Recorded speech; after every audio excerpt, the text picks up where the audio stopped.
Hello friends, welcome back to Sriha channel. ఈరోజు మనం చేసుకుంటున్న రెసిపీ వచ్చేసి స్పైసీ చికెన్ అండి. చాలా ఈజీగా ఉంటుంది. ఇప్పుడు మనం చికెన్ని తీసుకొని దాంట్లోనే మనం వేసే ఇంగ్రీడియంట్స్ మొత్తం వేసి కలిపేసుకోవాలండి. అవి ఏంటేంటో ఇక్కడ చూద్దాం. ఇప్పుడు నేనైతే ఇక్కడ దాదాపు ఒక 1 kg వరకు చికెన్ తీసుకొని బాగా కడిగేసి పెట్టేసానండి. అసలు వాటర్ ఏం లేకుండా పీసెస్ మొత్తం డ్రైగా ఉండాలన్నమాట. సో దీంట్లోకి బ్రౌన్ ఆనియన్స్ వేస్తున్నానండి. బ్రౌన్ ఆనియన్స్ అందరికి తెలుసు కదా, మనం సన్నగా ఉల్లిపాయలు కట్ చేసి ఆయిల్లో ఫ్రై చేసేసుకోవాలి. దాని తర్వాత నేను పసుపు వేస్తున్నాను. ఇదే మెయిన్ ప్రాసెస్ అండి మనం దీంట్లో వేసుకునే ఐటమ్స్. తర్వాత వచ్చేసి మనం సరిపడా సాల్ట్ వేసేసుకోవాలండి. ఎవరి టేస్ట్ని బట్టి వాళ్ళు సాల్ట్ అనేది యాడ్ చేసేసుకోవాలి. నెక్స్ట్ ఒక 1 స్పూన్ మిరియాల పొడి అండి. ఇది మంచి టేస్ట్ని ఇస్తుంది ఈ చికెన్కి. మనం ఫ్రెష్గా మిరియాలని పౌడర్ చేసి వేసుకుంటే ఇంకా బాగుంటుంది. నెక్స్ట్ వచ్చేసి కారం అండి. స్పైసీగా కావాలంటే కొంచెం ఎక్కువగా వేసుకోవాలి. మరీ స్పైసీ ఎక్కువ తినరు అనుకుంటే కొంచెం తగ్గించి వేసుకోవాలి. మనం చేస్తుందే స్పైసీ చికెన్ కాబట్టి నేను కొంచెం ఎక్కువే వేస్తున్నాను. సో నెక్స్ట్ వచ్చేసి ధనియాల పొడి, అలాగే 1 స్పూన్ గరం మసాలా కూడా వేసాను. మీరు కావాలంటే దీంట్లో చికెన్ మసాలా కూడా వేసుకోవచ్చండి, ఒక 1 స్పూన్ వరకు. ఇప్పుడు దీంట్లో కొంచెం పుదీనా అలాగే కొత్తిమీర కూడా వేసుకుందాం. ఇప్పుడు వీటన్నిటిని బాగా మిక్స్ చేసేసుకోవాలి. నేను ఇక్కడ పచ్చిమిర్చి కూడా వేసానండి. ఒక 2-3 పచ్చిమిర్చి ఇలా కట్ చేసి వేసేసాను. చాలా ఈజీ ప్రాసెస్ అండి. ఇది ఒక్కసారి కలిపేసుకుంటే మనం ఇంకా ఈజీగా చేసేసుకోవచ్చు. అంటే వంట రాని వాళ్ళు కూడా ఈ ప్రాసెస్లో చేస్తే చాలా బాగుంటుంది. ఎవరైనా ఈజీగా చేసుకోవచ్చు అన్నమాట. సో దీంట్లో ఆయిల్ కానీ నెయ్యి కానీ ఏది వేయట్లేదండి. ఇప్పుడు ఇవి మంచిగా మసాలాలన్నీ పట్టేసిన తర్వాత దీంట్లోకి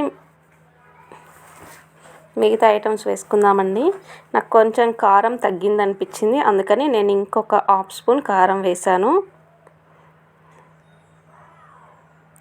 పిల్లలు ఉన్నారు, మరీ స్పైసీగా తినరంటే కొంచెం కారం తగ్గించి వేసుకోండి.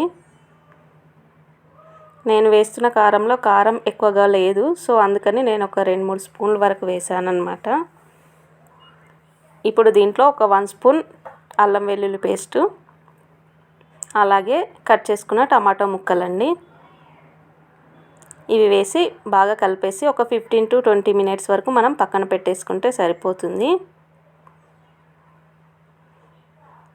చాలా బాగుంటుందండి. స్పైసీగా తినే వాళ్ళకైతే చాలా బాగుంటుంది.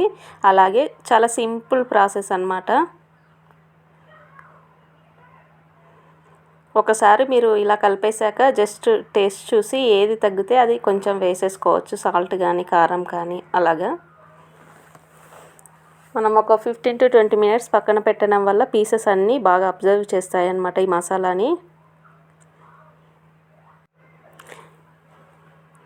మీలో ఎవరైనా మా ఛానల్ని ఫస్ట్ టైం చూస్తున్నట్టయితే మా ఛానల్ని విజిట్ చేసి వీడియోస్ చూడండి. నచ్చితే కనుక మా ఛానల్ని సబ్స్క్రైబ్ చేసుకోండి ఫ్రెండ్స్. అలాగే మా వీడియోస్ని షేర్ చేయండి. వీడియో కనుక నచ్చినట్టయితే లైక్ కూడా చేయండి. సో నేను ఒక 20 minutes తర్వాత ఆనియన్స్ ఫ్రై చేసుకున్న బౌల్లోకి నేను ఒక 2 స్పూన్ల నెయ్యి వేస్తున్నానండి. దాంట్లో కొంచెం ఆయిల్ ఉంది, దాంట్లోకి కొంచెం గీ వేస్తున్నాను అన్నమాట. మనం నెయ్యితో చేసుకుంటే చాలా బాగుంటుంది.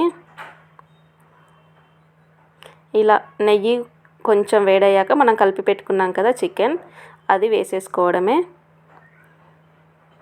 మనం దీంట్లో ఎక్స్ట్రా పోపు అదంతా ఏం వేసుకోని అవసరం లేదండి, ఇదే సరిపోతుంది. ఇలా చికెన్ మొత్తం వేసేసుకొని మనం ఆయిల్లో మిక్స్ చేసేసుకొని మనం మూత పెట్టి ఉడికించుకోవడమే అండి. చికెన్లో వాటర్ అనేది వస్తుంది కదా, వాటర్ వచ్చి ఆ వాటర్ మొత్తం ఎగిరిపోయేంత వరకు మనం ఉడికించుకుంటే సరిపోతుంది. మనం వాటర్ ఏం వేయని అవసరం లేదండి. మీకు కర్రీలాగా కావాలంటే వాటర్ వేసుకోవాలి. నేను ఫ్రై లాగే చేస్తున్నాను కాబట్టి వాటర్ వేయట్లేదు. మీరు సాల్ట్ అదేమైనా తగ్గితే కొంచెం చెక్ చేసి వేసేసుకోండి. మూత పెట్టేసి ఒక 5 to 10 minutes మనం సిమ్లో పెట్టుకొని ఉడికించుకోవాలన్నమాట. సో దాంట్లో వాటర్ వచ్చి మొత్తం అదంతా ఇంకిపోయేంత వరకు మనం ఫ్రై చేసుకోవాలండి. మధ్య మధ్యలో కలుపుకుంటూ చేసుకోవాలి. ఎందుకంటే ఇది డ్రైగా చేస్తున్నా కాబట్టి మాడిపోయే ఛాన్స్ ఎక్కువగా ఉంటుంది. సో అందుకని మీరు కావాలంటే ఇంకొంచెం నెయ్యి కూడా యాడ్ చేసుకోవచ్చు.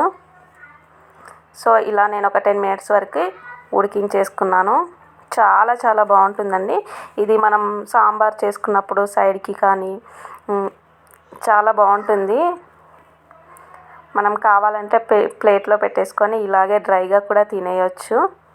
చాలా టేస్టీగా ఉంటుందన్నమాట. స్పైసీ ఇష్టపడే వాళ్ళైతే బాగా ఇష్టపడతారు. మెయిన్ ఇంగ్రీడియంట్ అయితే మిరియాల పొడి అండి. అది వేయడం వల్ల మంచి టేస్ట్ అనేది వస్తుంది. చూస్తున్నారు కదా, మనకు ఆల్మోస్ట్ రెడీ అయిపోయిందండి. మనం లాస్ట్కి కొంచెం కొత్తిమీర వేసుకొని దింపేసుకుంటే సరిపోతుంది. ఈ వాటర్ అనేది ఏం లేదండి, ఇదంతా మనకు కడగబడుతుంది ఆయిల్ అన్నమాట. సో ఇలా అయ్యాక మనం వేరొక బౌల్లోకి షిఫ్ట్ చేసుకొని కొంచెం కొత్తిమీర చల్లుకొని సర్వ్ చేసుకోండి. చాలా చాలా బాగుంటుంది. ఎవరైనా ఈజీగా చేసుకోగలుగుతారండి. ఈ వీడియో నచ్చితే కనుక లైక్ చేయండి, షేర్ చేయండి, అలాగే సబ్స్క్రైబ్ చేసుకోండి ఫ్రెండ్స్. బాయ్.